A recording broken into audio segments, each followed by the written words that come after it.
Hello, welcome to my channel. Nikita റബിലാണ്. അപ്പം ഇന്നത്തെ സ്പെഷ്യൽ പറഞ്ഞാല് ഗീ റൈസ് ആണ്. ഏറ്റവും എളുപ്പത്തില് ഉണ്ടാക്കാൻ പറ്റിയതാണ്. അതായത് ഞാൻ കുക്കറിലാണ് ഗീ റൈസ് ഉണ്ടാക്കുന്നത്. അപ്പൊ ഗീ റൈസിന് നമ്മൾ എടുക്കുന്നത് ഒരു ബേ ലീഫാണ്. ഒരു ബേ ലീഫ്, അതുപോലെ തന്നെ 3 ഏലക്കായ, ഗ്രാമ്പു, പട്ട. ഈ 4 കാര്യങ്ങളാണ് നമ്മൾ മെയിൻ ആയിട്ട് എടുക്കുന്നത്. പിന്നെ സവാള നമ്മൾ ഓൾറെഡി കട്ട് ചെയ്ത് വെച്ചിട്ടുണ്ട്. നല്ല നൈസായിട്ടല്ല, കുറച്ചൊരു തിക്നെസ്സിലാണ് കട്ട് ചെയ്തിട്ടുള്ളത്. പിന്നെ ഞാൻ എടുത്തിട്ടുള്ളത് ബസ്മതി റൈസ് ആണ്. അതായത് ബസ്മതി റൈസിന്റെ ക്രഷ്ഡ് ബസ്മതി, അതായത് പൊട്ട് പോലുള്ള ഇതാണ്. നമുക്ക് ഡെയിലി യൂസിനൊക്കെ വാങ്ങിക്കാൻ പറ്റുന്നതാണ്. അപ്പം ഇങ്ങനെ ബസ്മതി റൈസ് ആണ് എടുത്തിട്ടുള്ളത്, ഈ റൈസ്. അപ്പൊ ഞാൻ പ്രഷർ കുക്കർ ഒന്ന് ചൂടാൻ വെച്ചിട്ടുണ്ട്. കുറച്ച് നെയ്യ് ഒഴിക്കാം. ഗീ റൈസ് ആണെങ്കിലും കൂടി മുഴുവൻ ഗീയിലല്ല പ്രിപ്പയർ ചെയ്യുന്നത്. അപ്പം കുറച്ച് സൺഫ്ലവർ ഓയിലും കൂടി ഒഴിച്ചു കൊടുക്കാം. അതിനുശേഷം നമ്മൾ എടുത്തു വെച്ചിട്ടുള്ള ഈ ബേ ലീഫ്, ഏലക്ക, കാറാമ്പട്ട ഇതിട്ടിട്ട് നമുക്ക് ജസ്റ്റ് ഒന്ന് സോട്ട് ചെയ്ത് കൊടുക്കാം. ഓൾറെഡി കട്ട് ചെയ്ത് വെച്ചിട്ടുള്ള ഉള്ളി ഇട്ട് കൊടുക്കാം. ഉള്ളി ഇട്ടിട്ട് നമുക്കൊന്ന് ജസ്റ്റ് ഒന്ന് സോട്ട് ചെയ്ത് കൊടുക്കാം. ഉള്ളി നന്നായിട്ട് വഴഞ്ഞ് വരേണ്ട ആവശ്യമില്ല. ഇതിലേക്ക് നമുക്ക് ആവശ്യത്തിനുള്ള ഉപ്പിട്ട് കൊടുക്കണേ.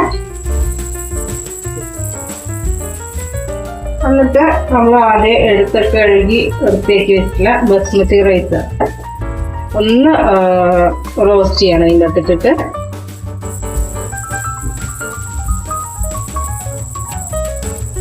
എന്നിട്ട് നന്നായിട്ടൊന്ന് സോട്ട് ചെയ്യാം, ഒന്ന് റോസ്റ്റ് ചെയ്തെടുക്കുക.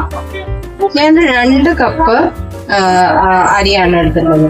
2 കപ്പ് അരിക്ക് അതിന്റെ ഇരട്ടി വെള്ളം. ഇരട്ടി വെച്ചാൽ ഞാനൊക്കെ 4 കപ്പ് എടുക്കണമല്ലോ. 4 കപ്പിൽ കുറച്ച് കുറവായിട്ടാണ് വെള്ളം എടുക്കുന്നത്. ഒരു 3.25 കപ്പൊക്കെ ആയിട്ട് ആവശ്യത്തിനുള്ള ഉപ്പിട്ട് കൊടുക്കണം.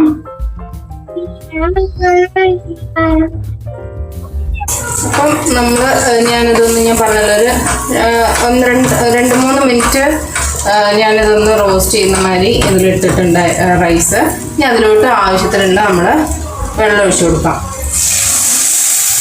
ഈ വെള്ളം ഒഴിച്ചു കൊടുത്തതിന് ശേഷം നന്നായിട്ടൊന്ന് ഇളക്കിയതിന് ശേഷം ഉപ്പൊക്കെ ഒന്ന് ടേസ്റ്റ് ചെയ്യണം.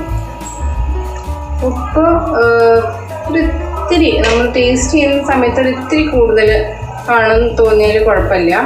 വെന്ത് വരുമ്പോഴേക്കും പാകമായിക്കോളും. അതിനുശേഷം നമുക്ക് ഇതൊന്ന് ലിഡൊന്ന് ക്ലോസ് ചെയ്യാം.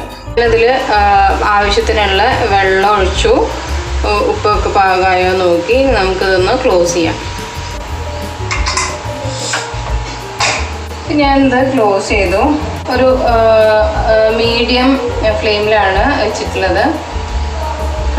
ഇനി അതൊരു 2 വിസിൽ, കാരണം ബസ്മതി റൈസ് ആണ്, അപ്പോൾ കുറച്ചൊരു വേവ് കൂടുതലായിരിക്കും. അപ്പം ഒരു 2 വിസിൽ വന്ന പാടെ നമുക്കത് ഓഫ് ചെയ്യാം.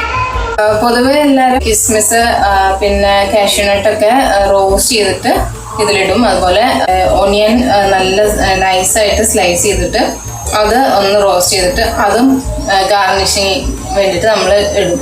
അപ്പം എനിക്ക് അങ്ങനെ റോസ്റ്റ് ചെയ്ത് ഇടുന്നത് എനിക്ക് ഇഷ്ടമല്ലാത്തതുകൊണ്ട് ഞാൻ ഉള്ളി അങ്ങനെ റോസ്റ്റ് ചെയ്തിട്ടില്ല. അതുപോലെ തന്നെ കിസ്മിസും കാഷ്യൂനട്ടൊന്നും റോസ്റ്റ് ചെയ്തിട്ടിട്ടില്ല. പ്ലെയിൻ ഗീ റൈസ് മാത്രമാണ്. 2 സ്റ്റീം വന്ന് ഞാൻ പ്രഷർ കുക്കർ ഓഫ് ചെയ്തു. ഇനി അതിൻ്റെ സ്റ്റീം പോയതിനു ശേഷം നമുക്ക് ഓപ്പൺ ചെയ്യാം. ഇന്നത്തെ സ്പെഷ്യല് ഗീ റൈസും ചിക്കൻ കറിയും വറുത്ത ചിക്കനുമാണ്. അപ്പൊ ഇന്നത്തെ സ്പെഷ്യലാണ് ചിക്കൻ കറി, ചിക്കൻ പൊരിച്ചത്, തൈരും ഗീ റൈസ്. നല്ല അടിപൊളി.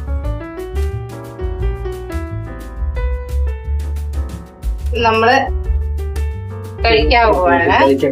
അപ്പൊ നെക്സ്റ്റ് വീഡിയോയിൽ കാണാൻ. ബൈ.